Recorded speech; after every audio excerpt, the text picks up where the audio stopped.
Assalamualaikum warahmatullahi wabarakatuh. Bagaimana kabarnya anak-anak pada hari ini? Bapak harap kalian dalam keadaan sehat dan baik. Nah, sebelum kita mulai pembelajaran kita melalui media pembelajaran yaitu YouTube pada hari ini, kita berdoa terlebih dahulu. Bismillahirrahmanirrahim. Rabbi zidni ilma warzuqni fahma. Amin amin ya robbal alamin. Semoga kalian semua diberikan kemudahan, kelancaran, serta ilmu yang bermanfaat. Sebelum kita mulai pembelajaran, silahkan kepada murid-murid semua untuk mengisi absensi terlebih dahulu. Bagi yang tidak mengisi absensi pada hari ini, Bapak anggap tidak hadir dalam pembelajaran kali ini.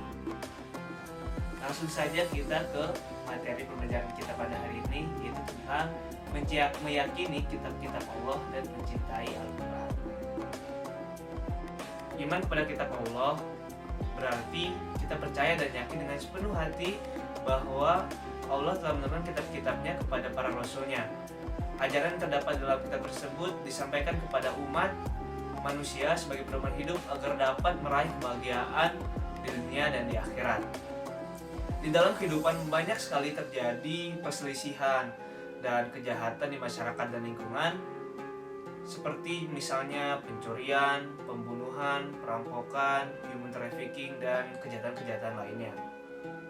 Semua terjadi karena di dalam hatinya tidak ada petunjuk hidup bagi para pelakunya. Andai kata bagi para pelaku tersebut memiliki petunjuk, maka hal tersebut mungkin tidak akan terjadi. Disinilah peran dari iman kepada kitab Allah, karena di dalamnya terdapat petunjuk terhadap manusia. Namun kitab suci tersebut tidak mempunyai manfaat apabila di dalam hatinya tidak terdapat iman untuk menerima dan juga mengamalkan apa ajaran yang terkandung di dalamnya. Sehingga dengan demikian kita harus mengimaninya terhadap kitab Allah supaya kitab tersebut membawa manfaat bagi kita semua, sehingga terciptalah kehidupan yang aman, tentram, sejahtera. Pembahasan selanjutnya yaitu mengenai dalil tentang iman kepada kitab-kitab Allah seperti yang tertuang pada Quran surah Al-Maidah ayat 16 yang berbunyi, A'udzu billahi minasyaitonir rajim. Bismillahirrahmanirrahim. Yahdi bihillahu manittaba'a ridwanahu subulas salami wa yukhrijuhum minaz zulumati ilan nur biiznihi wa yahdihim ila siratim mustaqim. Yang artinya, dengan kitab itulah Allah memberi petunjuk kepada orang yang mengikuti keridhoannya ke jalan keselamatan, dan dengan kitab itu pula Allah mengeluarkan orang itu dari gelap gulita kepada cahaya dengan izinnya dan menunjukkan ke jalan yang lurus. Shadaqallahul azim. Diturunkannya kitab-kitab Allah Subhanahu wa taala ini merupakan anugerah bagi umat manusia. Mengapa? Karena manusia dikaruniai oleh akal dan pikiran sehingga dapat mengkaji ilmu pengetahuan yang ada di dalamnya. Kitab-kitab Allah Subhanahu wa taala juga dapat memberi jalan keluar terhadap segala masalah dan kesulitan yang dihadapi oleh manusia. Dengan adanya kitab-kitab Allah Subhanahu wa taala, manusia dapat membedakan mana yang benar atau yang hak dan mana yang salah atau yang batil, mana yang bermanfaat dan mana yang mengandung mudarat. Nah, untuk materi selanjutnya yaitu ada kitab-kitab Allah. Ada 4 kitab-kitab Allah yang harus kita imani. Yang pertama, kitab Taurat.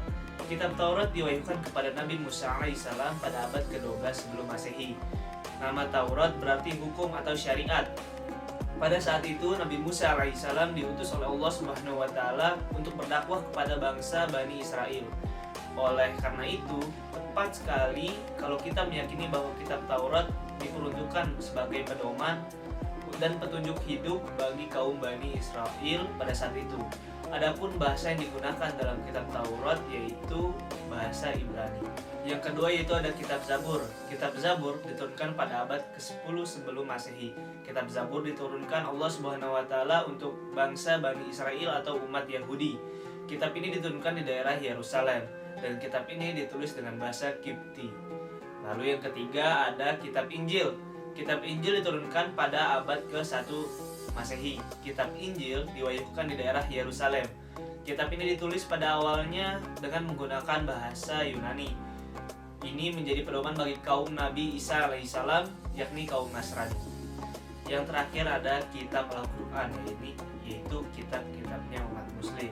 Kitab Al-Quran diturunkan pada abad ke-7 Masehi dalam kurun waktu tahun 611 sampai 632 Masehi. Kitab Al-Quran merupakan kitab yang diturunkan Allah Subhanahu wa taala kepada nabi dan rasul yang terakhir, yaitu Nabi Muhammad SAW.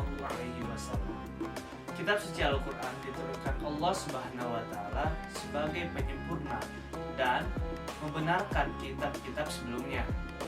Setelah wahyu pertama diturunkan di Gua Hiro, turunlah wahyu-wahyu berikutnya sampai seluruhnya diturunkan oleh Allah Subhanahu wa taala, yaitu tentang suhuf.